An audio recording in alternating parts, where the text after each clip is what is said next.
Hi, everyone, and thank you for having me here today. Particular thank you to Xanthi for inviting me along to speak and talk about intergenerational practice. It is a passion of mine, and I'd love to talk to you about past, present, and the way forward for Australia. Sorry I can't be there today. Unfortunately, I have to teach at the same time as this symposium, but I'm so excited to present on this topic. So thank you for allowing me the space to virtually be there. Before we begin, I'd like to acknowledge the traditional owners of the country in which we land here today. I'm on the Turrbal and the Yagara tribes here in Brisbane, and I'd like to pay my respect to the elders past and present and extend that respect to all Aboriginal and Torres Strait Islander people here today, either virtually in person or around you in this space. So intergenerational practice is the coming together of two or more generations for a common purpose. That means that it could be any version of these generations. It might be adolescents and older people, or children under the age of 5 and older people. It might be babies and older people, or even babies and grandparents, which are that younger years around 55 plus. It might be children aged 6 to 12 and older people. It might be daycare centres involving both young and old people together. It might even be where there's a community centre, and that community centre is the space that everyone comes to do a session, whether that is parents, children, any other older people in the community, whatever that looks like. It just has two or more generations coming together. Intergenerational practice is excitingly growing in Australia. When we started this research in 2014, we could not count any formal program in Australia, and now there are over 70 programs. How exciting is that? What we know about intergenerational practice is that it is on a scale. So there's sessions where there's a low level of contact, where basically the people are just learning about other generations. And it might be that you've got an older person coming in telling us about how it was in their day. It might be a younger person telling an older people about life today.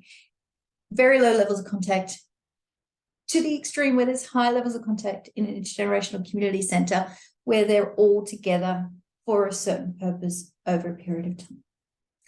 Now let's unpack some of those. So other low-level contacts are seeing the other age group but at a distance. So this is where childcare centres may bring in children to perform for older people in residential aged care, or they might write letters, or they might share artwork with each other. The idea is that there is that distance between them, but they are still transferring knowledge. There might be meetings of each other, and it might be that students are visiting a nursing home as a one-off event, or they might come together for an arts event in the community.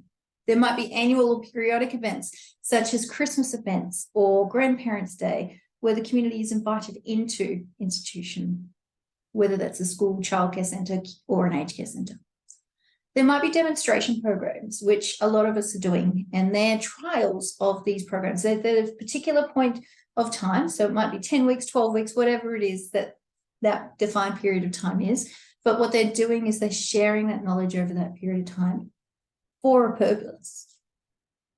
There might be ongoing intergenerational programs where schools continually come into older adult centres, or they might bring older adults into their centre on an ongoing basis. It might be that Betty reads at 10 a.m. every Wednesday, or it might be John comes in and helps out with gross motor on every Thursday at 9 o'clock in the preppy area. And then, like I said before, there's that intergenerational community where everyone is invited in.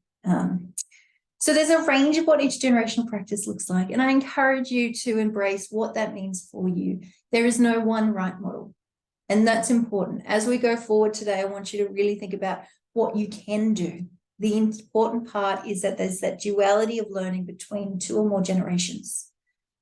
One is not overpowering the others. One's not just celebrating the other. There is that knowledge transfer, and that's really important. To get an intergenerational program up, there are facilitators and barriers, and I'd like to talk to you about these slightly. So the first facilitator I would really encourage is to find that person, and it might be you. You are that committed employee or volunteer that just makes this happen. Without you or that person, these programs don't work. So embrace yourself and embrace that passion and go ahead with it. The other facilitator is this sense of purpose. So when you're connecting with another organisation or another program, you need to find out what your purpose is, and you need to have a clear outcome, because both parties have to benefit from this. It's not a one-way street. The sustainability of the program needs to really be thought about. So how do we embed this within the community ongoing? How do we fund this ongoing? We can get seed investments. The government will give us money. The councillors will give us money. There's Anzac Day ceremonies, which are a great way of connecting generations. There are all sorts of funding that's out there for little bits of money everywhere. But what I want you to do is think about, how do we move this forward? If we're truly going to be intergenerational practice facilitators or intergenerational practice owners, embracers, how do we move this forward? How do we partner with others? And the partnership of these programs are so important to move this forward. Quickly, the barriers to this program include logistics. So transport arrangements and costs are often the highest cost factor in your program. So you need to think about that. You need to think about the time that it takes to do these programs. How do we get the volunteers? How do we plan for these? How do we safeguard everyone in these programs? While you don't need blue cards for everyone, should we have them? I encourage you all to have them, but that also comes with a whole lot of planning. And lastly, we know that the evidence exists, and it's growing. Socially, behaviourally, we know that this matters. And I want to go through some of our findings over the last 9 years now. So in terms of older people in early childhood, we know that all the programs have to be mutually beneficial. Children will tap out, older people will tap out, or they won't come back for a second program. Right? We need to make sure that when we're creating these programs, they're co-designed. We have training that works. We have resources at hand. We have the involvement of parents, community centres, and aged care facilities. One of the most heartbreaking findings that I consistently see is that there are always one or two people in these programs, both children and older adults, where their families don't support. And that means that these people often have the greatest development that they could have in that period of time, but no one cares. We care, and that's important to them, but you need to involve them and their loved ones. We know for older people, these programs do reduce the isolation and loneliness, but it also means that we need to think about the participants in these programs. We know that our programs have improved well-being, they've improved their mood, they've improved their quality of life and their mental and physical health. And their ability to access services, opening the door to have a conversation into where to next, has been a great outcome of us. For children, we know that these programs do build confidence and self-esteem. We know that behaviourally they change in a good way. They've got mentors and supports. We know that they develop their skills and they develop their knowledge. For adolescents, we've seen that they improve their knowledge, but they improve their empathy and their help-seeking behaviour. In fact, going out in a community, if they see an older person in the community, they're more likely to offer help and be more helpful. We know that it reduces their ageism attitudes and it improves their attitudes towards older people. And from a community perspective, we know that they improve community cohesion and connectedness. Particularly in rural and remote, what we've seen is that communities come together to help each other more with these programs than if they didn't. We know that it reduces community tensions and that we increase our sense of belonging to the community as we go forward. But there's lots of stuff we don't know. We don't know how staff are best recruited. We don't know how we sustain the program as an ongoing thing. We know that pre-COVID, it cost about $8 for a shared campus model and $7.50 for a visiting model per session. But what we don't know is how that's changed moving forward. So there needs to be further work in the economic space. We don't know how to attract people or even go out and see those people that are socially isolated. How do we get there?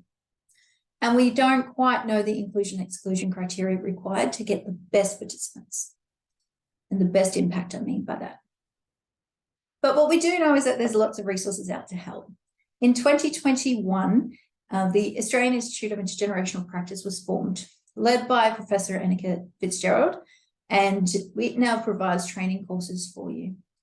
There's also, in 2022, so last year, I authored a children's book because what we found in the children's space was that the kids were not prepared for the language, and just to reduce their anxiety to what they might happen in the space, we created the series, My Grandfriends Are Coming. That's available on Amazon, and it's also available in your local library.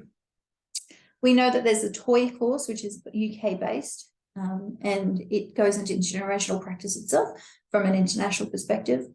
In the Australian Institute of Intergenerational Practice, if you join, we have monthly Nice to Wise sessions where it's a research translation. We get our authors to come in and present their paper to make sure you are on top of current research. And we also have Connect sessions monthly where we have practitioners connecting with each other so that you grow your network, because everything in this space comes from social networking. And what we know and how we connect is really important going forward. So we can learn more about AIP by following any of these prompts. We are on Facebook, LinkedIn, Twitter, but just search us on Google if you need to. And that is all I have time for today. But please don't be shy about getting in contact. I would love to hear from you. Here is my details, and have a great session. Thank you.